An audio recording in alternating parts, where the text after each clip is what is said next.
Bienvenue à toi, je m'appelle Laurine, je suis coach mental et bien-être et tu écoutes en ce moment même la Boost Letter dans tes oreilles. C'est parti.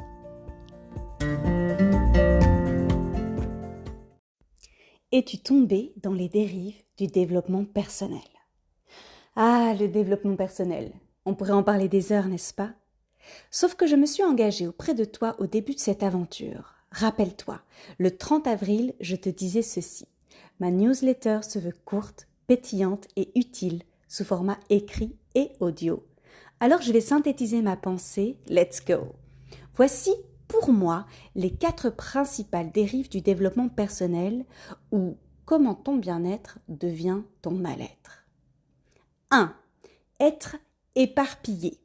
Il y a des centaines de disciplines, d'approches, de méthodes, de techniques avec toutes le même objectif, ton bien-être. Il y a de quoi en avoir le tournis. Et comme c'est pour la bonne cause, pourquoi ne pas en essayer plusieurs, en expérimenter 2 ou 3 en même temps, et puis laisser tomber pour cette nouvelle méthode dont tout le monde parle en ce moment. Je suis la première à te dire de tester vraiment, de dépasser les résistances de ton cerveau face à la nouveauté et de faire le point au bout de quelques semaines de pratique régulière. Chaque mot est important. Cependant, ne suis pas les modes, suis ton instinct, suis ton feeling, écoute-toi. Ce n'est pas parce que le Miracle Morning a conquis des millions de personnes que ça te convient. Reste à ton écoute et suis tes besoins. 2. Ne jamais te reposer, ralentir, laisser faire la vie. Tu as autant besoin d'action que de repos. Et en toute logique, face à autant de sollicitations bien-être, à quel moment choisis-tu de faire un break, de te foutre la paix, de te laisser flotter? Tu en as aussi besoin. Ton mental, ton cœur et ton corps en ont besoin. Sans cela, tu risques de te perdre dans ta quête du bonheur. Tu basculeras en hyperactivité néfaste pour ta santé physique et mentale sur le moyen terme. Alors, apprends à bloquer des moments off, des moments de vide dans ton agenda, chaque jour. Pas besoin que ça dure 3 heures, quelques minutes pour toi tous les jours feront toute la différence. 3. Ne jamais être satisfaite. Le fameux syndrome de l'objet brillant, sous prétexte d'une avancée scientifique ou pas, vouloir systématiquement plus et mieux. Si une pratique ancestrale te fait profondément du bien, conserve-la. Penser que cette nouvelle technique à la mode pourrait mieux t'aider est souvent une erreur ou une fuite. Lorsque tu trouves une voie qui booste ton bien-être, exploite-la et concentre-toi dessus.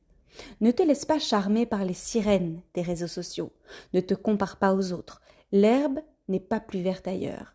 Les réseaux sociaux ne sont rien d'autre qu'une publicité à grande échelle pour te faire miroiter qu'il y a toujours mieux que ce que tu as ou que ce que tu es. 4. Se sentir meilleur que les autres. Et oui, je mets les pieds dans le plat. Ça ne fait pas plaisir, mais c'est une réalité.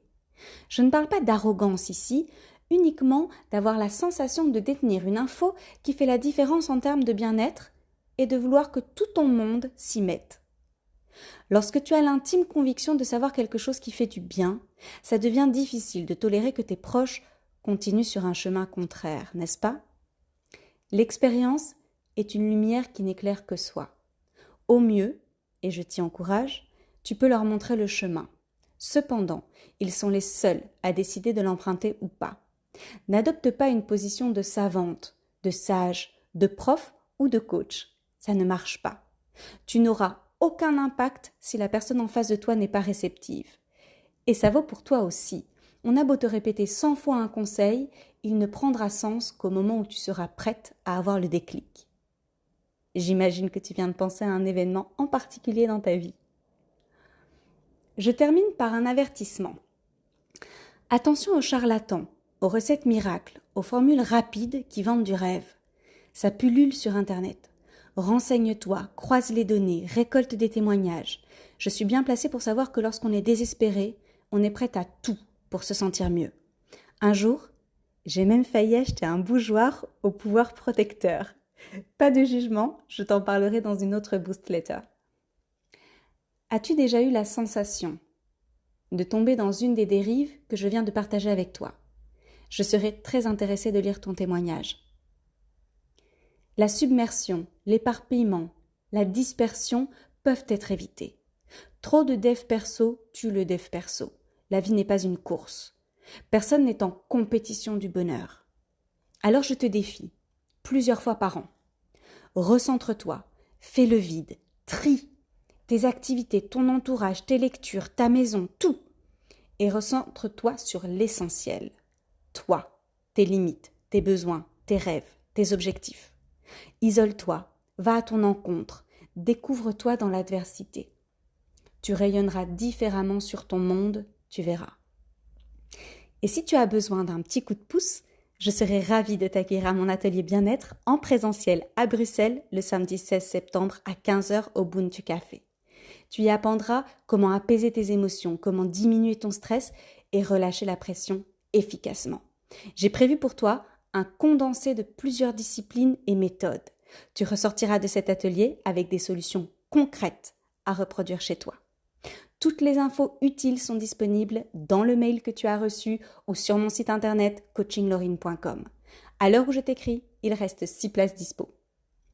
N'hésite pas et fonce. Je te laisse sur un sourire, te souhaite une merveilleuse journée ou une douce nuit et te dis à très vite. Bisous boost.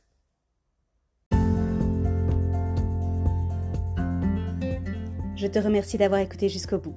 Si ce podcast t'a plu, je t'invite à soutenir mon travail en partageant cet épisode à tous tes proches et en me laissant une jolie note qui fera toute la différence.